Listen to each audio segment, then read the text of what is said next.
Presentaremos algunos problemas ambientales a nivel local y a nivel global. Comenzaremos con el efecto invernadero o calentamiento global.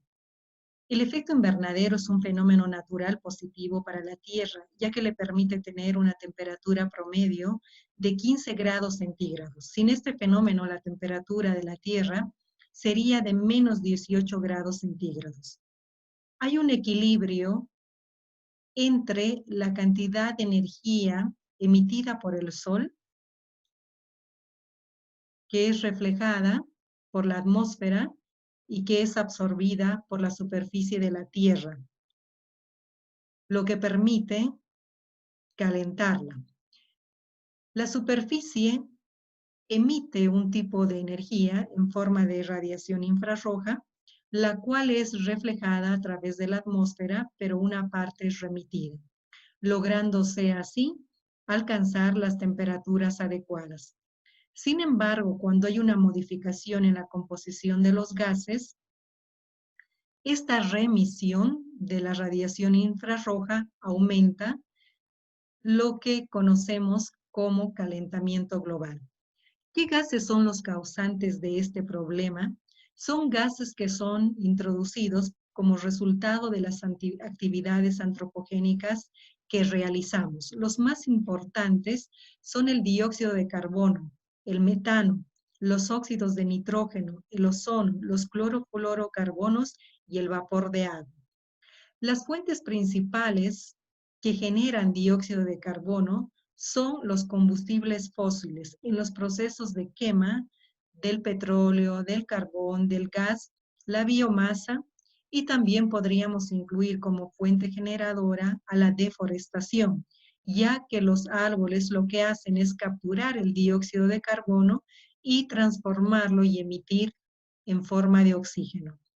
La fuente principal del metano son los cultivos de arroz, cría de animales, fugas y derrames durante la extracción y transporte de gas natural y petróleo crudo. La fuente generadora de los óxidos de nitrógeno, conocidos también como NOx, es el uso de fertilizantes, también la quema de combustibles fósiles y biomasa, y existen también en forma natural. El ozono es un contaminante indirecto cuyas fuentes generadoras son los óxidos de nitrógeno y los compuestos orgánicos volátiles que ya fueron descritos. Los clorofluorocarbonos tienen como fuente los impulsores, refrigerantes y algunas industrias donde se utilizan estos compuestos como solventes de limpieza. Y el vapor de agua que se utiliza en diferentes sectores industriales e hidrocarburíferos. Dentro de los efectos del calentamiento global podemos indicar el incremento del nivel de agua que se puede traducir en inundaciones, cambios en los ciclos de lluvia que se traducen en cambios en los ciclos de producción, lo que implicaría cambios en la producción de alimentos, el incremento de zonas desérticas, que tendrían como resultado las sequías y la disponibilidad de agua potable. Dentro de las medidas que se podrían considerar para poder reducir la generación de los gases de efecto invernadero, podemos mencionar la reducción de combustibles fósiles, el ahorro de energía, la sustitución por energías alternativas, energías renovables, principalmente la solar, la eólica, la geotérmica y la hidráulica en el caso de Bolivia. Prevención y destrucción de grandes bosques, dejar de usar los clorofluorocarbonos, reducir el consumo de fertilizantes que tienen nitrógeno y la prevención de fugas y derrames en el sector hidrocarburífero. El otro problema ambiental a nivel global es la destrucción de la capa de ozono. Este fenómeno se da en la estratosfera, que está ubicada entre 10 a 50 kilómetros de la superficie de la Tierra, donde hay un equilibrio natural entre moléculas de oxígeno y moléculas de ozono. El problema nuevamente se da cuando, resultado de las actividades antropogénicas del hombre, se introducen a la estratosfera otro tipo de elementos, como compuestos que contienen cloro, flúor y bromo, compuestos que empiezan a competir por átomos de oxígeno, evitando así la formación de ozono. El ozono es importante en la estratosfera ya que sirve de filtro natural para evitar el paso de la radiación UVC, la disminución de la radiación UVB, que son las más dañinas.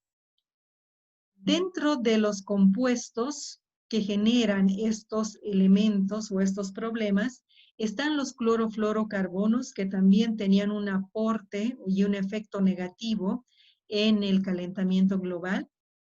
Los halones, que son compuestos que tienen bromo en su estructura y se utilizan en los extintores y también en los pesticidas.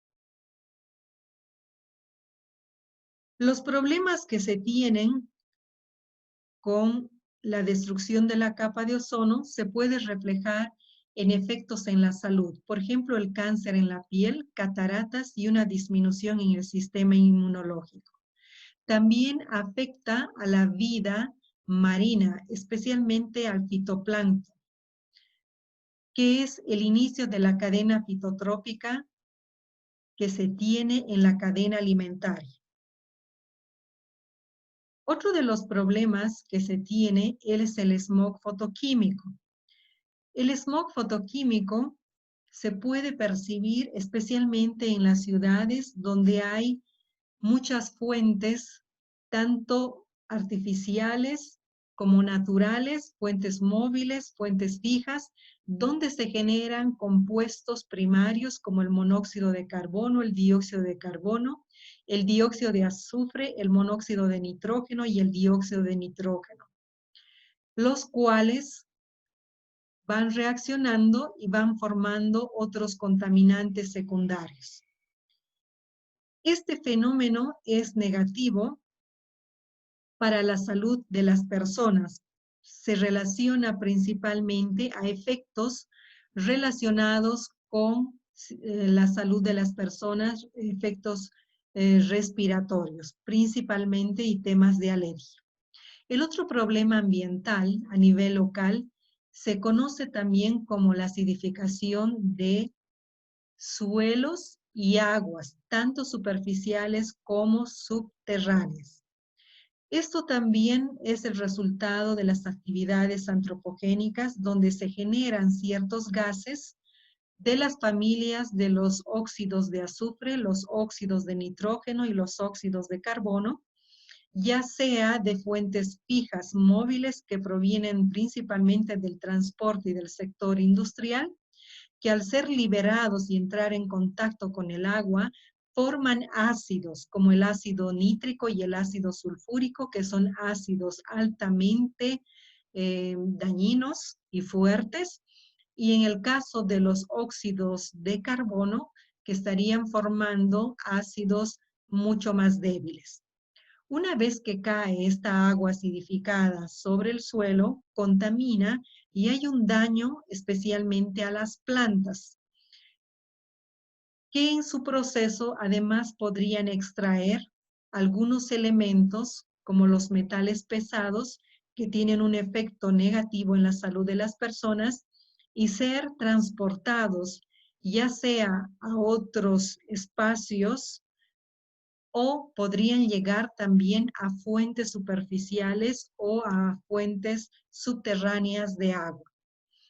Esta lluvia por escorrentía, de la misma manera, podría infiltrarse a cuerpos subterráneos de agua o podrían llegar a los cuerpos superficiales como ríos, lagos.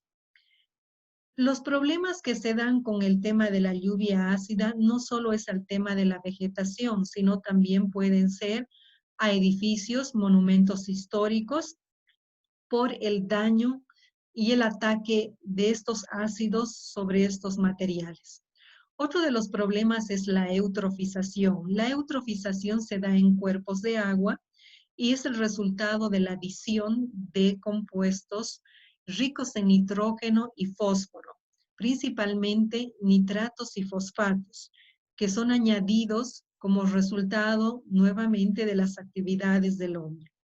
Al añadir estos nutrientes en exceso, genera una proliferación de ciertas especies, como por ejemplo las algas, que se van reproduciendo y van cubriendo la superficie y van evitando el ingreso de la radiación solar para que se den los procesos de fotosíntesis que son importantes para algunas especies de flora y fauna acuática. Además, que al evitarse la fotosíntesis, se evita la formación de oxígeno que es necesario para la vida de ciertas especies. El proceso de reproducción hace que también haya un mayor incremento en la descomposición, para lo cual se requiere tomar el oxígeno disuelto en el agua para hacer los procesos de oxidación, generando condiciones inapropiadas para la flora y fauna. En ciertos casos, ciertas especies podrán moverse hacia otros espacios, pero otras no, generando condiciones inapropiadas, además de la generación de toxinas, fenómeno que fue observado en la laguna Alalay. Este tema es bastante crítico hoy en día, no solamente en lagos y lagunas, sino también en espacios importantes como bahías.